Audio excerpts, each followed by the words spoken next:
Hey everyone, I am at Elementary Essentials, and before I start my really busy day, I wanted to do a reading because there is another energy that's happening right now that I want to address. Um, this morning I was talking to a masculine who is going through a lot of change and a lot of change. And it's like a lot of releasing, and it's specifically around like love and relationship. And I started thinking about it, and it's just another thing that we need to get ahead of in the eclipse energy. One thing the eclipse season usually does is it will shake things up and shake our foundations up, and it'll make sure that, like, are you ready to step into the energy? Are you ready to let this go? Are you going to cling on to it? It kind of asks all of those things of us as we are going through and it feels like trauma. It feels like a lot of like overstimulation, chaos, all of those feelings. And if you haven't done the work around it, and if it's something that you need to be working on, it's going to ask you to take a look at it. And so for the masculine I was talking to, it was a specific trigger and trauma around his abandonment wound. He was letting go of a relationship or being forced to let go of it and being called to heal. And a lot of this is happening. A lot of people joke about couples breaking up during eclipse season or couples getting tested during eclipse season. And the one thing I want to say to that is that, yes, that is true. It's like your own inner wounds, your own inner traumas, the work that you're doing to better yourself in this world, it's all coming up at this point.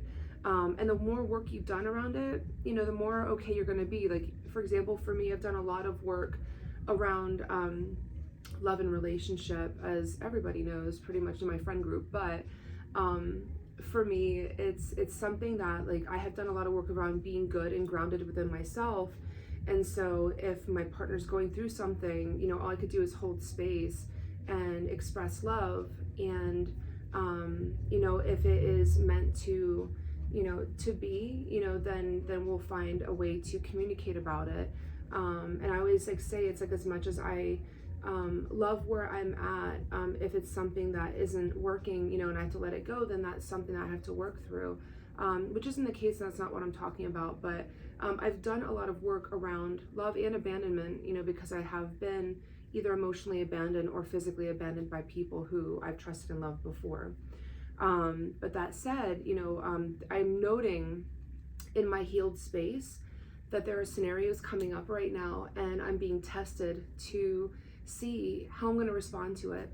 And so far I've been good.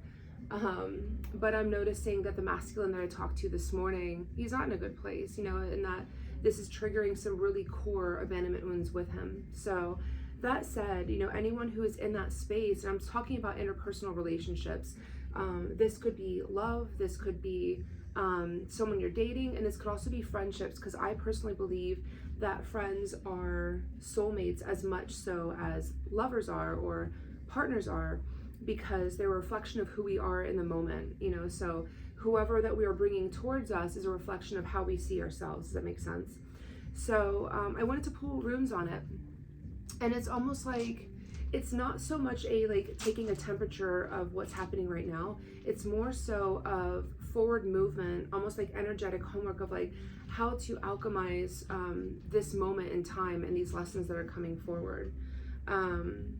So the first rune is Manaz, which looks like the letter M. Manaz, I don't know if you can see this. Not right there. I hope you can. I don't think it's going to focus in.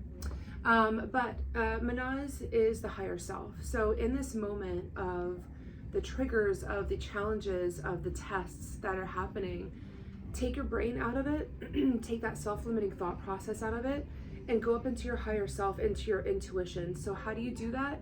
You automatic write or free write, which means putting your pen to paper and not journaling, but like putting pen to paper for 15 minutes and being like, why am I feeling this way? Or what should I do? Or sometimes you don't even need a prompt and you're like, you feel fucked, right? So you start writing.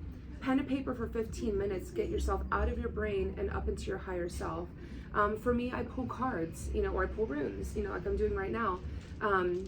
but I think that is, you know, when these triggers happen, it's a time to do therapy, like get into therapy, you know, work with someone who's objective, but it's all about tapping into your intuition. The challenge, actually I pulled it upside down, is Tewaz, which is self-confidence. I don't know if you'll be able to see this. If not, probably not. But anyway, it is supposed to be upright. It looks like an arrow, and is the letter T in the runic alphabet. And Tewaz is represented, it's the main Ayed, or letter of Tyr, the Norse god.